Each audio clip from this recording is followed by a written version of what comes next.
extra time. On that innings, you looked in total control, went through the gears nice and steady to begin with, and then opened up later on. Just kind of talk us through how it felt out there. Yeah, I mean, I thought that West Indies made us work really hard for the runs that we've got on the board there. You know, it sort of swung and nipped throughout the whole innings. So it always felt like there was something in there for the bowlers, and you know, it's something obviously that we spoke about after the Ageas ball about being clinical, and you know, if you're the person that's managed to get yourself in on wickets, then you've really got to go in and make it count. And obviously, we keep saying that we base our test matches on big first innings runs, and you know, we managed to do that this week, and you know, really promising signs for us going forward. But yeah, I think, you know, having someone like Simmers at the other end, it obviously allows you know, to go through the gears differently, like I like to do. You know, having Simmers at the top to be that rock, and have nothing faze him, and just sort of go along as he does, it obviously makes it a lot easier. Yeah, as I said, West Indies made us work really hard for the runs, and obviously we're in a very, very strong position now.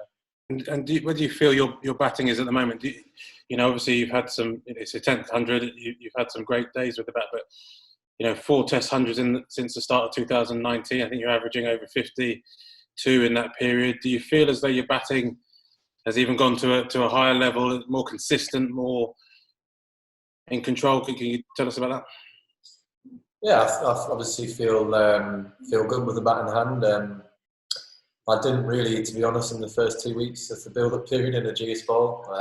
You know, I felt like I was batting with a stick of rhubarb, just couldn't hit the ball. But yeah, it's nice. I think once you get out into the competitive environment, and you know, when there's something really on it, it obviously brings out another side to most professionals. But yeah, I'm obviously really happy with where everything's at the moment.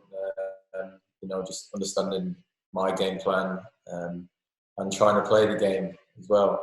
You know, understanding where, you know, West Indies, the way that West Indies are going to operate when they bowl at me. You know, I knew that their sort of mode of operation is to sort of hang it out wide and test my patience. So, you know, just really making sure that mentally, more than anything, I'm always switched on.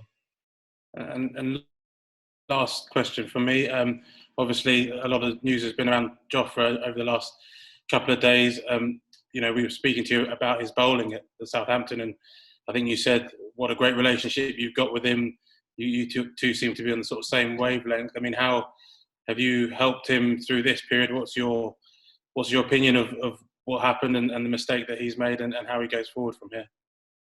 I think from us as players, and you know, as a group of, well, as England cricket group, you know, this is a time where our you know, way of operation really needs to come through. You know, we really need to be there to support Jofra right now, because obviously he's a big talking point.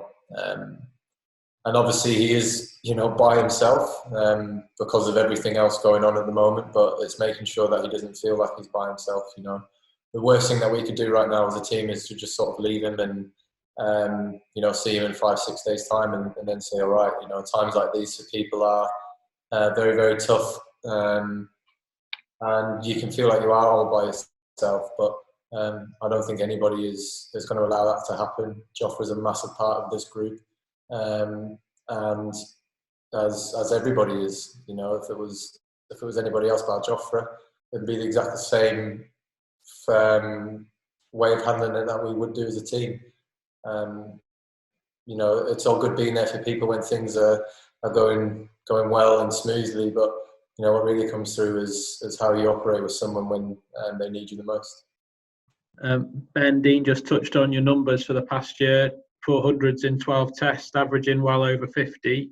What do you put that run of form down to? I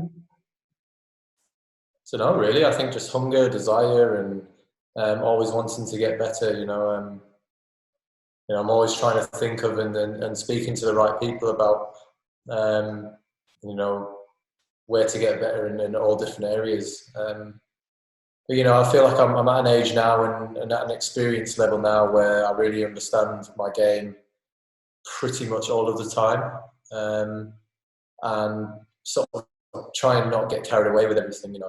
Obviously being an instinctive player is great at times, but not letting that affect how I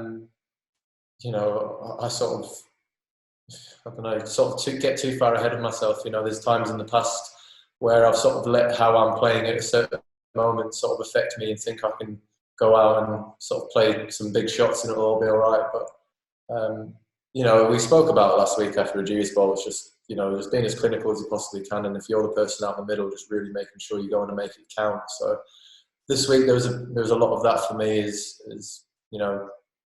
being a man who's going to make a difference with the bat. And obviously there was two of us in this first 2 days in Sibbers who played a fantastic knock, and it's great signs for us going forward that all the noise around them after Southampton literally hasn't affected them whatsoever. It's a great way to respond to any criticism that there was by going out and banging 100. So all credit got to go to Dom Sibley as well. And you talk about not getting ahead of yourself, but do you have targets and goals that you wish to fulfill? Can you get even better? That's always a target for me, is just always trying to get better. I think I've answered questions like this quite a lot. Numbers, figures, all that stuff, don't really care about. Just as long, the main number for me is how many wins. Ben, I think this was your slowest century in terms of balls faced. You batted for over 8 hours, and it's your longest test innings, all that kind of stuff. It's not sort of the Ben Stokes that people might sort of instinctively think of. Do you find these innings almost more satisfying now when you're sort of really grinding out a position for the team like that?